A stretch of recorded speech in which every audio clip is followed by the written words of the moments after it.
जैसा बताते हैं वो बन जाता है, लेकिन फिर जो नया क्वेश्चन आता है उसमें नहीं बन पाता है। तो देखिए यही तो है, आईआईटी का एग्जाम पहले होता था तो एक भी क्वेश्चन कभी रिपीट नहीं होता था।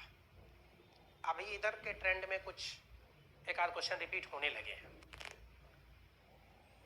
तो ऐसा क्यों होता था? क्योंकि जो बच्चे उनको चाहिए उसके पास इनोवेटिव आइडिया हो, वो नई चीजों को तुरंत समझ सके, नया जो कुछ भी आया मार्केट में उन चीजों को तुरंत एक्सप्लेन कर सके।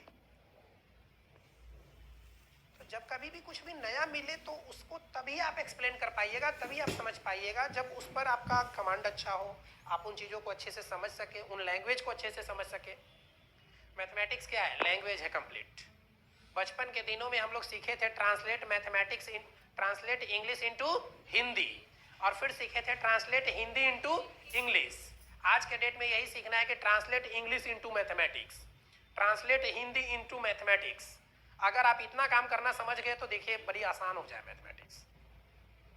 कुछ लोग कहेंगे कि सर हम लोग संस्कृत में भी सीखे थे कि संस्कृत में अनुवाद करें। आइए पहला लाइन का क्या मीनिंग है देखते हैं। पहला लाइन क्या था? 3:2 है। हमेशा यही लाइन चलता आ रहा है अभी तक। किसी गांव में या किसी क्लास में ऐसा ही कुछ चल रहा है, या किसी स्कूल में कौन कौन है? तो मेल और फीमेल है, मेल है और फीमेल है। और इस बार क्या है कि दोनों का नंबर ना देके दोनों का रेशियो दे दिया गया है। क्वेश्चन में तो बस इतनी ही सी बात बदली है। इसके पहले नंबर दिया गया था 900 बॉयज है या 900 गर्ल्स है, 1100 बॉयज है। इस बार क्या दे दिया? रेशियो दे दिया। क्या रेशियो दिया? 3:2। अच्छा, इस रेशियो का मतलब क्या होता है कि अगर मेल की संख्या 3 है तो फीमेल की संख्या, मतलब ये कंफर्म नहीं है कि 3 ही मेल है, यह भी कंफर्म नहीं है कि 2 ही मेल है।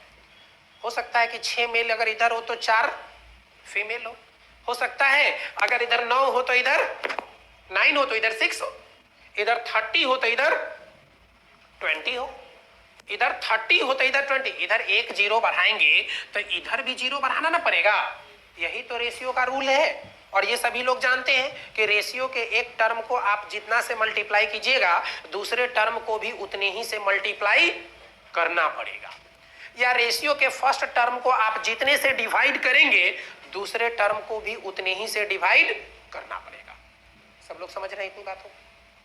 अब एक बात बताइए, देखिए अगर हम यहाँ 3 मेल मानकर आगे बढ़ते, बनाने की कोशिश करते, तो पता चलता कि 3 का कितना परसेंट निकालना है। आगे क्वेश्चन में कितना परसेंट? 20%। तो 3 का 20% निकालना मतलब 3 का 1/5 करना, मतलब वो संख्या जो आए वो 0 पॉइंट में समथिंग में आने लगेगा, डेसिमल में आने लगेगा। और जानते हैं जब कभी भी मैथमेटिक्स आप बना रहे हो और उस समय अगर कहीं भी डेसिमल आ जाता है तो बनाने का मन नहीं करता है, लगता है कि बड़ी बोरिंग है, कैलकुलेटिव है, तो आपका मन वहां नहीं लगेगा। तो ऐसा करेंगे कि उस पॉइंट से बचने के लिए हम एक 0 बढ़ा लिए। अब परसेंटेज की बात कर रहा है, मतलब 100 की बात कर रहा है, तो हम 1 0 क्यों बढ़ाए? हम 2 0 बढ़ा लेते हैं। कोई मानने में किसी तरह का कोई दिक्कत नहीं है। इधर अगर 300 मेल है तो 200 फीमेल, 3000 मेल तो 2000 फीमेल हो सकता है। लेकिन हम बहुत ज्यादा आगे नहीं जाके 300 मेल मानते हैं और 200 फीमेल मानते हैं। Got it? यहां तक कोई दिक्कत नहीं। आगे बढ़िए, क्वेश्चन में क्या है?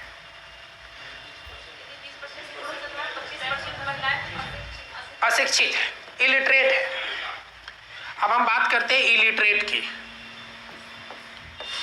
इतना से समझ जाइएगा आप लोग। कितना परसेंट मेल में? 20%। 20% मेल इलिटरेट है। अच्छा देखिए, अगर वनडे एग्जामिनेशन का क्वेश्चन बनाना होता, जो एसएससी और बैंकिंग के लिए बनाना होता, तब तो डायरेक्ट 20% को हटा के 80% कर देते और डायरेक्ट 80% निकालते, 300 का 80% निकालते। लेकिन चलिए अभी हम एक एक बात को अलग अलग करके समझा देते हैं कि इलिटरेट परसेंटेज कितना है?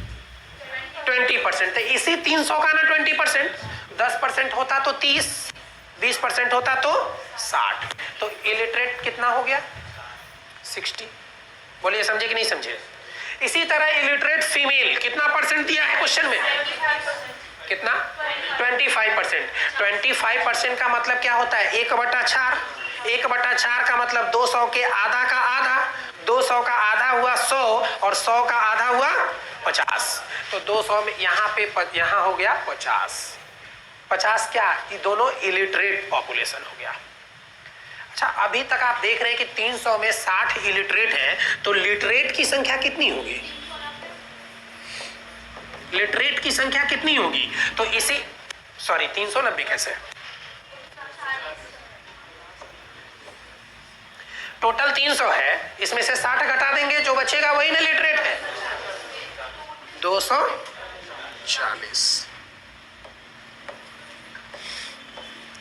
इधर 200 में 50 इलिटरेट है, तो जो बच गए वो लिटरेट कितना, 150।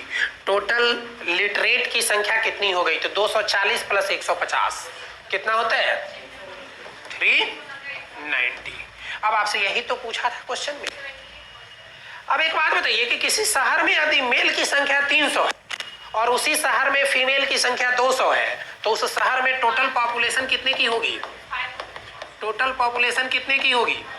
तो यह 390 इसी 500 का ना कितना परसेंट है, यह 390 इसी 500 का ना कितना परसेंट है। यही तो आपको रिजल्ट निकालना है, यही तो रिक्वायर्ड परसेंटेज आपको निकालना था। अब आप देखिए 390 इंटू 100 डिवाइडेड बाई कितना,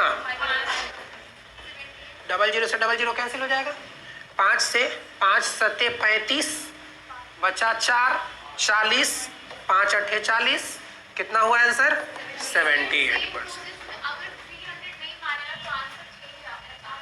ऐसा हो ही नहीं सकता है,